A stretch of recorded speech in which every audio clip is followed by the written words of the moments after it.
choosing whether your brand is one of quality or value is one of the most important things to do.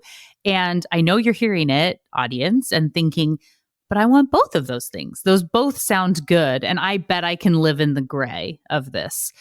And I'm going to tell you, no, you don't want to, right? We need to pick a side because it makes it to where there's some cognitive ease for people where we can very much classify, your A or B, your quality or value, and it makes it easier to buy from you. And there are different decisions you make along the way that you can align with that you're going to use and leverage them a little bit differently. It's the Inspiration Place podcast with artist Miriam Schulman. Welcome to the Inspiration Place podcast, an art world insider podcast for artists by an artist, where each week we go behind the scenes to uncover the perspiration and inspiration behind the art. And now, your host, Miriam Schulman. All right. Well, hello, everyone. I have the one and only Melina Palmer in the house. Let me catch you up to who she is and what she's all about. So today's guest helps companies around the world apply behavioral economics so customers buy and employees buy in. She's written 3 best-selling books and hosts the Brainy Business podcast, which, by the way, has more than 1 million downloads in over 170 countries. A consultant and keynote speaker, she also teaches applied behavioral economics via A&M Human Behavior Lab. Please welcome to the Inspiration Place, the one and only Melina Palmer. Well, thank you so much for being with me here today. Oh, of course. Thanks so much for having me. Delighted to be here. Okay. So first of all, we have to talk about that very cool thing happening. Tell us about this. My new pop filter. Yes. Yes, exactly. Yes, I was just saying that this is my first interview using my purple pop filter on the microphone. My old one was looking a little bit haggard and worse for wear as it has like chunks out of it while I've traveled and things. So I said, why do I not have a brand kind of colored one? So purple has arrived and first interview with it today. I'm so honored. I actually, when I was looking for the purple one, I found it comes in a bunch of colors. Yes. So I will too be upping my foam game, but I think my cat might. Do you have a cat? I do not, but I have a 3-year-old, which is kind of the same, right? Kind of. My sister-in-law's, I think he's 5. He's either 5 or 6. Figured out how to use her phone to buy Minecraft gear. And within 30 seconds, ordered themselves 2 Minecraft lunchboxes, a Minecraft water bottle, and whatever else they have in Minecraft branding on it. Yes. Yeah. We got to change those locked up settings once the kiddos start having the ability to we'll be kind of say accidentally buy things. Okay, so the reason I invited you here today is not just to talk about your very cool bling, but we're going to talk about the truth about pricing, which is a subject very near and dear to my heart. Do you want to tell us what behavioral marketing means?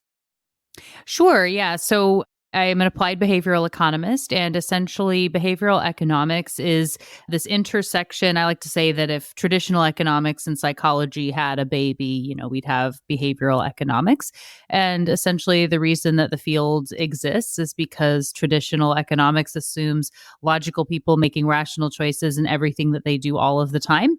And as we are all human, we know that's not really the way that it works. So you end up with models that are set up to predict what someone somewhere sometime said people should do and isn't really what people actually do. So they're not accurately predicting behavior. So over time, you had psychologists, economists, neuroscientists, neuromarketers, all these people coming together to either work together or entering one another's fields to try and find if there are these strings and ties in the brain that we can use to better predict real behavior. And, good news, those do exist. And so that's where the field of behavioral economics comes from. So there's the academic side of that, all that research and everything. I focus on the applied side, which is in helping people in all sorts of businesses around the world to be able to understand how they can better communicate with the brains of themselves, their teams, their customers, so that those customers buy and employees buy in. Love it. Okay. So I would say I'm 3/4 of the way through. It is a great book. It was recommended by one of my newer friends, Liz Scully. I guess you were on her podcast perhaps, or she just is a fan. I'm not sure. Anyway, really good. Can we start with the most expensive French fries in the world? Oh, yes. Yeah. And the grilled cheese sandwich is where I always love to talk about on this one. Yes. So if we think about a grilled cheese sandwich, like even if you can't cook, right, you could probably get yourself through making a grilled cheese. And if you were to think about buying one, we have an idea. There's not a lot of mystery in what goes into a grilled cheese sandwich, right? So when we think about pricing, if you were going to be selling grilled cheese sandwiches, it may feel kind of limiting based on, how much ingredients cost and things like that. So if we ask people, how much would you spend on a grilled cheese? Like if you really, really wanted one, you're excited about it. Often people say like $5, $10, maybe. I hear sometimes, 20, people have gotten up to before. But that's pretty much it, right? For a grilled cheese. And so what I like to let people know, there's actually a restaurant in New York City. It's called Serendipity 3, and they have a $214 grilled cheese sandwich on their menu. And people do buy it, right? So this is a thing to know, for one. And even though it has fancy ingredients, special cheese, and bread that has flecks of gold in the crust, and it's made with Dom Perignon champagne and all these things, it's definitely that they're making money off of that sandwich. But there's a lot more to it. In one way, so when we were talking about it being a more reasonably priced, we're thinking about off of the cost of the ingredients that we're spending here, right? You're maybe going $5, $10, $15 for it. And you can't imagine spending more for one. Now, when I tell you that this is a $214 sandwich, people often go, I kind of want to try it, right? Like I want to know what the fuss is about. Why is it so expensive? That's so interesting, right? I want to learn a little bit more about that thing. And then there's social proof that gets involved because we want to share about it on social media. We want to, if you do eat there, maybe you don't get the $200 sandwich, but you would get maybe a $35 sandwich to say you were there and you want to talk about it with your friends and you're going to stop by. So while this is a bit about PR, it just is really helping their brand.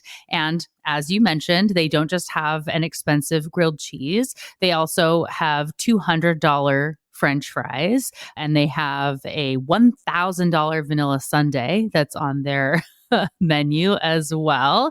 I missed that. I'm sure you put that in the book, but somehow I didn't see that. Did you say where in New? Because I am in New York City. Where is this restaurant? I'll find it. I'll find it for you. And I actually, as you get to the end of the book, so the last chapter is a set of examples as we go to look at quality versus value brands, which I think potentially we'll get to, as well as then this products and service based. So there are 4 different case studies. So kind of anybody can see themselves in here.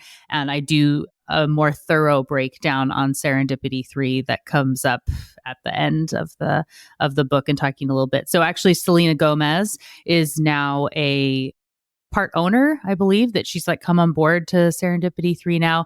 They primarily sell ice cream, interestingly enough. And so there's a special blend that's, Selena's mix of ice cream that you can be getting in all these different aspects. But again, she wouldn't come into a brand that wasn't this luxurious quality, cool, different space, right? So by being willing to try making $200 grilled cheese sandwiches and $1,000 vanilla sundaes and the $200 French fries, they had an 8 to 10 week waiting list when they first launched those for people to go buy $200 fries, right? So there's space for it. Whatever it is you want to sell, whatever price you want to put it at, it can be done. And this example comes up in a chapter that's all about you and knowing that for each of us, we tend to be our own worst enemy when it comes to pricing. We can really get in our own way, especially as you have solopreneurs, entrepreneurs, and you're looking to sell like your own art, right? Like, how do you put a price on this? How am I going to even think about what this would be. Is it based on the time it took me and what someone would be willing to pay? And you can get in your own head in a way that you're always going to be thinking smaller than you need to. And so I love this example to show that you don't need to be limiting yourself and putting yourself in that box. Yeah, I love that. Now, in my book, Artpreneur, I didn't have you as a resource when I wrote my book, but I used some research about how champagne sold better on a rounded price, which is prestige pricing, versus charm pricing, which is ending in the 97. But you took what I learned a step further, talking about value pricing versus quality pricing. So can you talk about how ending in a 97 versus ending in 00 would communicate quality versus value and what that might mean for our customers? Yeah, absolutely. So in The Truth About Pricing, I let people know there are many steps in this book, and my other two books are definitely applied. But The Truth About Pricing is like, do this, answer this, then do this, and then do that. It's like very step by step as we go through this process. And choosing whether your brand is one of quality or value is one of the most important things I tell people they have to do. And I know you're hearing it, audience, and thinking, but I want both of those things. Those both sound good. And I bet I can live in the gray of this. And I'm going to tell you, no, you don't want to, right? We need to pick a side because it makes it to where there's some cognitive ease for people where we can very much classify, your A or B, your quality or value, and it makes it easier to buy from you. And there are different decisions you make along the way that you can align with that you're going to use and leverage them a little bit differently. So quality brands they can be our luxury, like Serendipity 3 is an example there, right? So if they said that the sandwich was, even just if we say it was $199 instead of $214, it feels very, very different, right? Or even $200. Yeah, let me ask you about that, because why 215 rather than 200? Because the 15 makes it seem very precise that they came up with that number. Yeah. So I don't know exactly why they went with that number. However, when you look at rounding up on some things, it's an interesting psychological thing that it makes you even just sort of, question it in a different way, that it just hits your brain a little bit differently. You definitely don't think it's got anything to do with value or discount, right? So that is, I think, something that's key to know with something like not even 215, but 214 is a very interesting number to pick, right? Right. So when we think about, though, for someone who's looking to sell other items, let's say, you're deciding if you want to be pricing this at, maybe it's going to be around $500. It feels, again, very different if it's $500 versus $499 or $497, right? We just inherently feel that is a discount on something. That's a value, a bargain that hits what we think of in our brain. And that is going to be tied to your brand.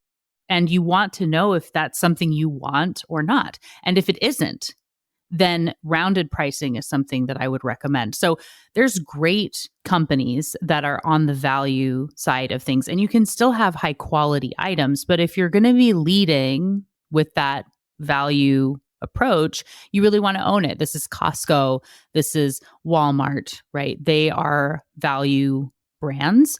And I really love the example of Costco. They're one I talk about a lot because they have this membership model and, it's all concrete floors. They're not spending a lot of money on advertising. Everything is about getting great value for their members. And you can feel that in everything that you do. And they have some pieces that really stand out, like their chickens, those rotisserie chickens, which they lose massive amounts of money on every year to keep them the same price, as well as their $1.50 hot dog combo, which they've said they will never change the price on ever, even though, again, they lose money on those. And so for customers and members of Costco, you don't even go check prices. Typically, you're not price comparison shopping like you might at other stores because, Costco's got your best interest at heart and they are finding you deals all over the place. If I pay a little bit more for this thing, it's okay because overall I'm going to come out ahead. And, don't worry, Costco does too, right? But they're on the side of value, and they would likely be using a lot of those rounded down pricing, like $19.99 instead of $20. Hey, artists, are you ready to take your art business from struggling to thriving? Well, then get excited for the Artpreneur Bootcamp, a free 3-day event designed to transform your artistic journey. Now, in case we haven't met yet, I'm Miriam Schulman, author of the best-selling book Artpreneur and host of the Inspiration Place podcast. Now, if you're an artist looking to turn your passion into profit, this bootcamp is tailor-made just for you as we uncover the secrets to building a sustainable and thriving art business. On day 1 of the Artpreneur Bootcamp, we're going to be focusing on uncovering the 5 most common problems that keep artists from reaching their full potential. If you're feeling overwhelmed and you're struggling to achieve the results that you desire, don't worry, you're not alone, because in this powerful lesson, we're going to debunk all the myths and mindset problems that hold most artists back to give you clarity about how you may be sabotaging yourself. On day 2 of the Artpreneur Bootcamp, it's all about learning how to focus. We understand how overwhelming and confusing it can be to navigate the business side of art. That's why we've designed this training to provide you with a roadmap for success. You'll learn the number 1 skill you must have to skyrocket your sales, and you'll discover the exact 5-part passion to profit plan that's helped me as well as dozens of my clients achieve 6-figure success in their own art business. And finally, you'll learn how to cut through all the noise and overwhelm so that you can focus on the inspired action steps that actually deliver the real results. And on day 3, we'll explore the mindset shift you need to think like an abundant artist. This shift is crucial for turning your dreams of being a full-time artist into a profitable and sustainable reality. All right, so if you're excited to join us in transforming our business, I'm here to guide you through the entire process. Don't miss this incredible opportunity to overcome overwhelm and gain practical strategies for success. You can register for free right now at Artpreneur Bootcamp. That's schulmanart.com/bootcamp. You can join us live on all 3 days and catch the recordings for a limited time. But for an even more exclusive experience, check out our VIP package, which includes additional sessions with me, plus some exclusive goodies. Remember, it's time to stop struggling. It's just not necessary, and start thriving. And it'll be my honor to show you the way.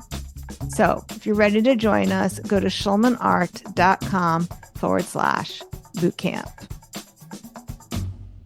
You talk a lot about it not being about the price. And that really is kind of the punchline of the whole book. That's the truth about pricing. And one of the frameworks that you use, so I love how we have so many food analogies, by the way. French Yes. fries, grilled cheese, and now it's cookies. Let's talk about the cookie framework. Yeah. So I don't know really, other than just that I enjoy baking and whatnot, like how I end up with, I use behavioral baking as a framework I have in my first book. And then, it's not about the cookie and all these. So really just if we imagine you and I are walking down the street, having a great conversation, and then all of a sudden there's this amazing, enticing scent that comes toward us, and it's sweet and a little salty, and there's brown sugar and a hint of chocolate, and we could tell it's these amazing cookies that are baking somewhere. We can tell they're close by. So we're still talking to each other, but we're maybe a bit distracted trying to find the source of that scent. And then we get in front of the building and we realize that there's a line, and we find ourselves in the line. And then they say, hey, today only, we have this special deal, buy 3, get 1 free. And we've got a sample. Before we know it, we walk out of that store, each eating a cookie and having a bag with an undisclosed amount of cookies in it for later, right? Okay. And that exact scenario was exactly what my daughter and I my daughter is an adult, not a 3-year-old, by the way. So my daughter and I came out of Newhouse chocolate, which would be like in the 200 French fry category. It's like for 2 pieces of chocolate, I think it was $10, which It wasn't Yeah. $100, but still. But that exact scenario was like the samples and the chocolates and the more chocolates. And but we Yes. only came in for one piece of chocolate. What happened? Yes, definitely. Right. So we're drawn in that case, that scent of the cookies. So if we imagine the other scenario, right? So we're walking down the same street, same conversation, and all of a sudden some person comes up and they, shove a coupon in our face and say, hey, today only we're selling cookies over here. They're buy 4 and you only pay for 3 of them. And I've got samples. Ugh, like this guy, get out of here. We're having a good conversation. We don't like this guy. We're definitely not buying from them. We get in front of the store and we see the line and we finally smell that scent of the cookies. And it's like that last straw to go write Yelp reviews or whatever about how much we hate their sales tactics and that we would never buy from them. So the key to know here, one, could have been exactly the same cookies in both scenarios, but it wasn't really about that, right? It's not about the cookie in that case. It's also not about the price, right? Those first cookies could have been $3 a piece and maybe they're only 50 cents a piece in the other one, but we're pretty definitely buying in the first scenario, pretty definitely not in the other one, regardless of the price of those cookies. So everything that happened before we got to that buying moment matters more than the price itself. And it's all working in tandem to help make that sale happen. And so one thing that's really important to note is all the same things happened in both stories. They were just in a different order and they were kind of flipped around to make it be so that they're all, again, working for you or working against you based on the story. And so, one of those being that priming, that scent of the cookies, having that drawing people in and getting them excited early is really, really key to be thinking about how you're making business with you enticing. And of course, it doesn't just work with scent, right? There are other aspects of that. But we also had our, the social proof aspect. We had reciprocity in that free sample, the way we framed talking about it. So in the first scenario, it said buy 3, get 1 free, versus if you buy 4 cookies, you only have to pay for 3 of them. And there are a lot of different little things that end up making a really big difference. That's what behavioral economics is all about. Yeah, one of the things that is something I remember learning a long time ago was that bonuses always do better rather than including. So those of you who are listening today who teach online classes, that's the same, what Melina's talking about. It's the same sort of thing. This is your course and this is the bonus. Rather, look at how much value we have when we include it. Because do you want to explain a little bit more about how your brain processes that? Sure. Yeah. I mean, really, and there are different approaches too. So you also don't have to do discounts and things, right? Which I talk about a lot in the book, and not defaulting to doing a discount. But when we feel like, let's say we're going to get that free gift with purchase, you're going to get that little bonus. That's triggering some reciprocity right there, where when people give us something, we want to give back. And it might be that they want to give back in the way of actually buying from you of what it is that you're talking about.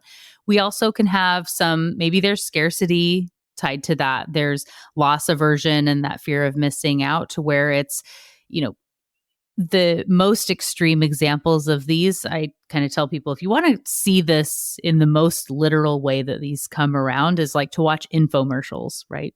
Where they'll say, but wait, there's more. And you might think that this would be $600, but you won't pay even 5 or 4 or 3. It's just these 4 easy payments of whatever, right? So seeing how some of these come together, if you act in the next 20 minutes, you get this bonus. We don't want to miss out on that benefit. It's only right now, right? So loss aversion, scarcity, reciprocity, there's a lot of stuff that's working together to help those tie in with human behavior and how we like to buy. Okay. And then before we continue, I just want you to know that I am not tall. So I just met in person with my book editor. And as soon as she met me, she was like, oh, good, you're short. And then I slipped off my sandals, even shorter than you thought. So I only look tall on Zoom. Like the disparity of Because I had my chair up high. So I could do. We're even now, I guess, there we on go. the Wait, where no, because we I'm line going up back on the. up. So this is an artist thing. I know your thing is behavioral economics. With composition, I just like to have only a forehead distance between the top of my head and the top of the screen, and the eyes to be a third of the way down. And when they're down here, anyway, so that's composition. Okay. Interestingly, I actually do, based on when we've been doing vertical stuff for social media, the way that things will auto crop when someone is speaking, when they are spaced like that, where they're too close to the top, it zooms in that it just picks up like the sides of their face in a super weird way that it looks like they're like shouting and like right in the camera, which is why I split the thirds to be more like my head is centered on, if we do our like the 3 rows and 3 columns, and think I'm going to kind of be center of the space. So I too think of the composition and it's for the auto crop of vertical video. Okay. So those of you, if you're listening to us right now on the podcast, Melina very graciously and bravely agreed to come with me live on Amazon. So if you want to see us and see how short or tall we actually are, you can't tell at all. I'm actually, how tall are you actually? I'm 5'7". Oh, see, she is actually 5 inches taller than me. I'm 5'2". And I may have shrunk since the last time I checked. Okay. So if you want to see us and see like her cool microphone, the colorful books, and all of that full experience, you can go to schulmanart.com/live streams and you can see what it is that we are doing here. So this is like me experimenting. I already had an Amazon Live crash this morning. So I figured, let's get back on the horse and try again. Okay, Melina, this is a question that you gave me to ask you. So I'm dying to know the answer. What is the one word that increased sales by 38%? And what concept is in play there? I don't think I got up to that part yet. Or maybe it's in a different book. It is also in other books, but it's definitely in The Truth About Pricing. And so in this case, I'll tell you about the study and then I'll explain what's going on kind of behind the scenes here. So this research study was done in a grocery store. There were 2 different end cap displays, of which one says Snickers bars by them for your freezer, and the other says Snickers bars by 18 for your freezer. And we can all probably agree that 18's a lot of Snickers bars and likely more than most of us are going to be buying. And if you were the one creating those ads, you may feel like you don't want to put out the number 18. It feels arbitrary. You don't want to have to defend how you came up with this number. And, we'll rationalize and say, but it's like them is unlimited and people could buy 100 Snickers bars if they wanted. And it may not feel like there's that big of a difference. But as we know, actually, when the number 18 was used, there was a 38% increase in sales over the word them when they used it. Oh. So it's not that the number 18 in and of itself is magic. But actually it is. Wait. Did you know this? That it actually is. Okay. We can talk about that. We will talk about that, but you finish your thing and then we'll circle back. Okay. So in this case, the number 18 is being set up as an anchor, as the concept that we talk about, anchoring and adjustment in this case. And so it's a high anchor because we want to be seeing this like differently in this higher way. So if you were in the store and you're walking down the aisle, you see by them, like maybe we notice it, maybe not. One of the things we didn't really talk about yet on the show is that our brains, we actually, as humans, we're making so many decisions every single day. Research shows that humans make up to 35,000 decisions each every single day on average. So we're constantly in this stream of decisions, and most of those are done subconsciously using habits, predictability, these rules and concepts of behavioral science and behavioral economics. So in this case, if it even breaks through the filter, maybe we get 2 of those Snickers bars, right?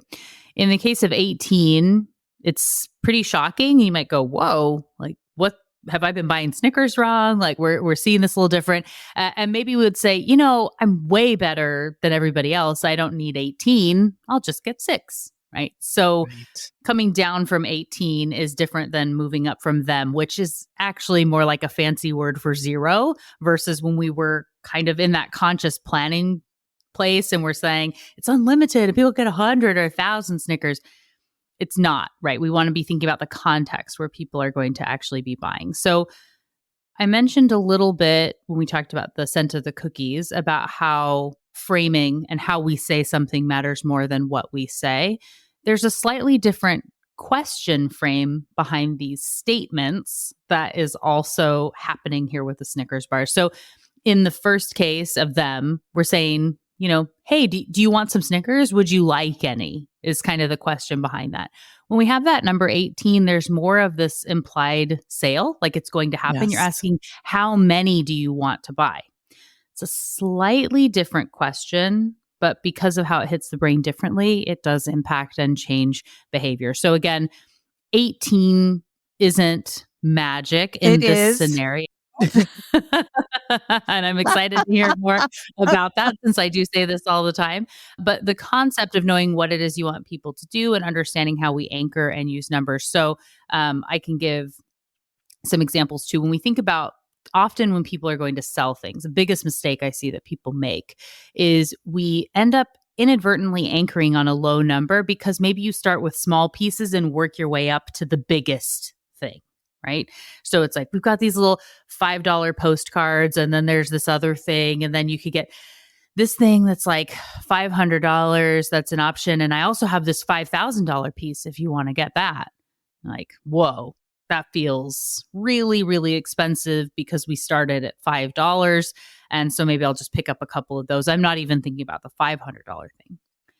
You set the anchor too low and that first number they heard and to where everything else feels really expensive from that. This is also why like as low as type pricing and things I don't really recommend.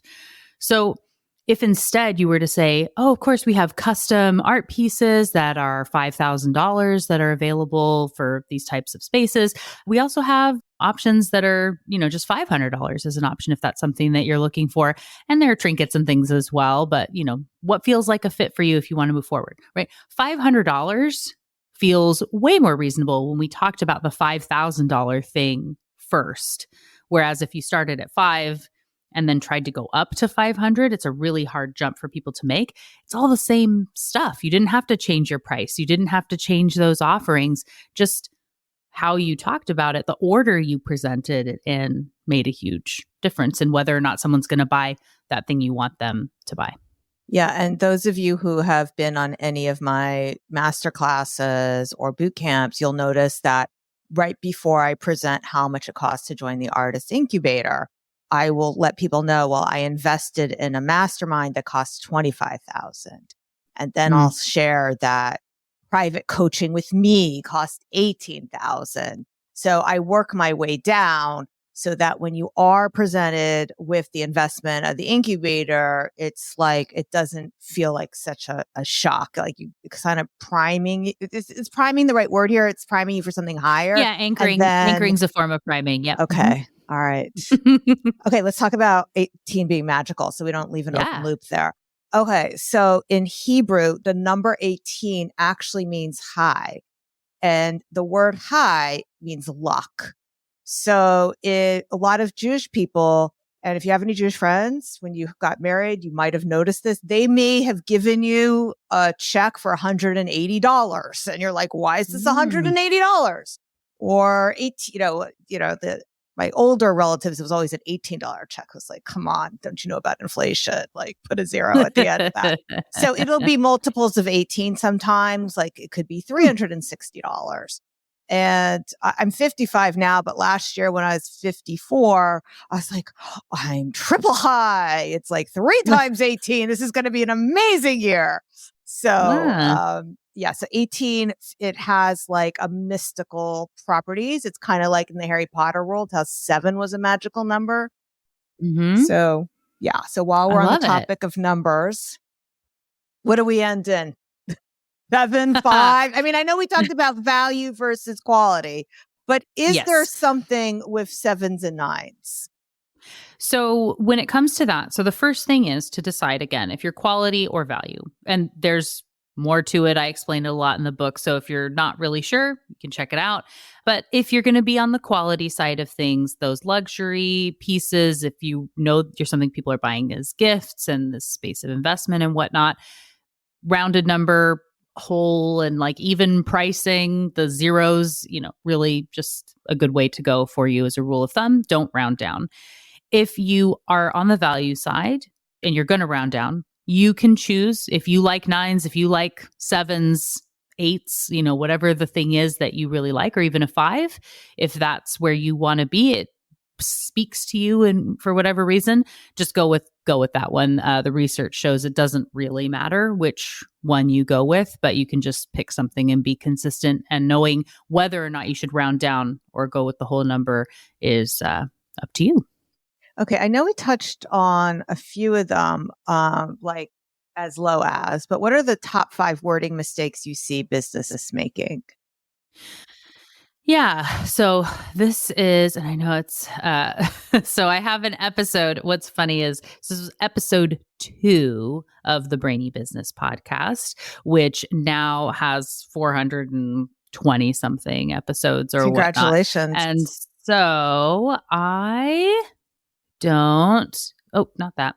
I always get in my own head when someone asks me this question, and then I think, am I going to get the right thing? So, but the first piece is, so we tend to be too boring.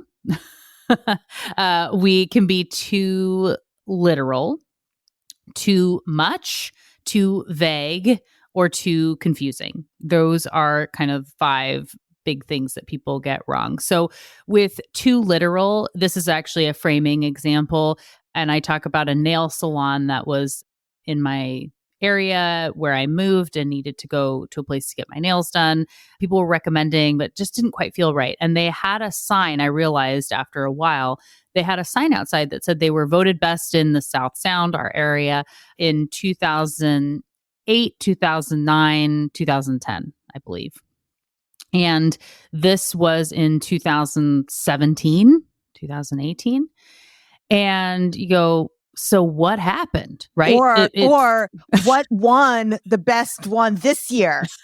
Right, because I want to go check them out. Because I want to go there, right? Yeah. And it could be that it was, maybe they're not giving out those awards anymore. Maybe they just didn't apply for them. It doesn't really matter, right? But I'm just seeing something, it feels off, like something went downhill because of this. So keeping that really literal thing that's older is not working to their advantage anymore. So even while you still won those things, the context has changed. And so that's not going to resonate in the same way. But if you were to reframe that and say, we were voted best in the South Sound 3 years in a row, which is also true, right, we hear that very differently, right? Yes. So just being thoughtful to that context and how you say things. So that framing piece.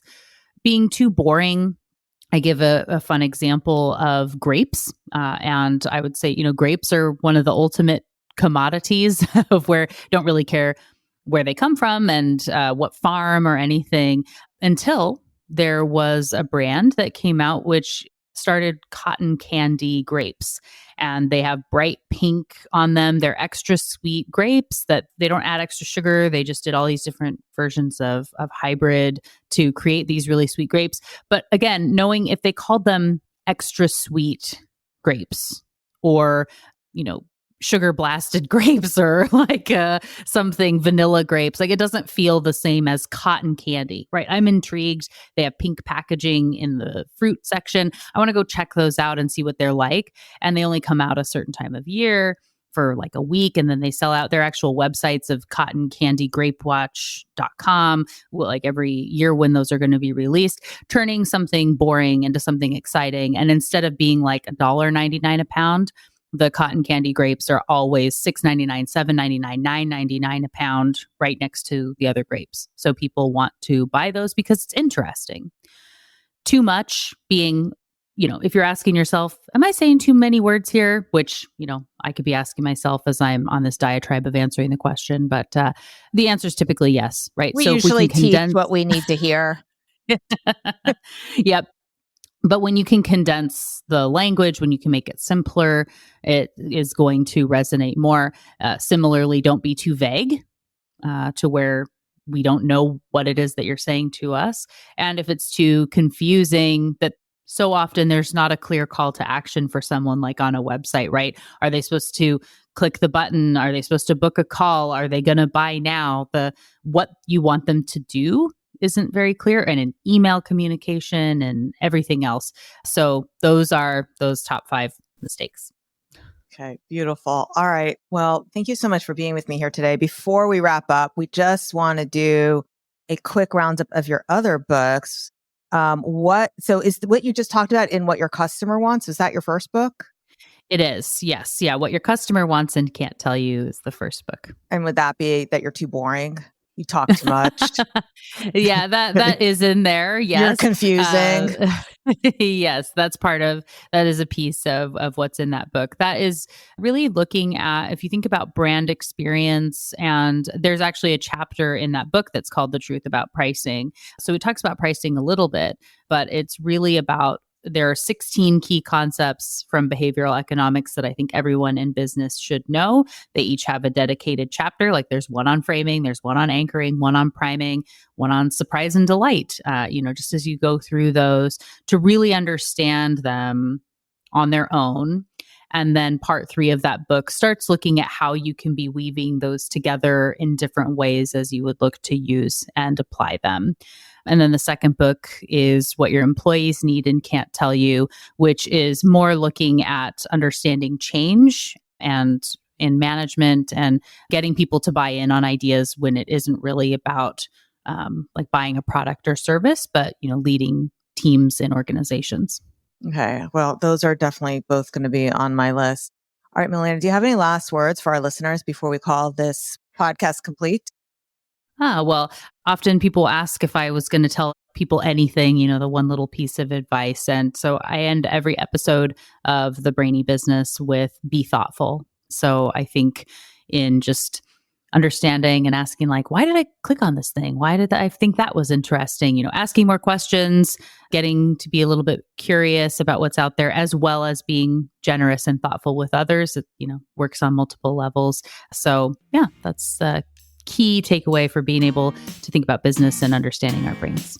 Fantastic. All right. So I will see everyone same time, same place next week. Until then, stay inspired. Thank you for listening to the Inspiration Place podcast. Connect with us on Facebook at facebook.com/SchulmanArt, on Instagram @SchulmanArt, and of course on schulmanart.com.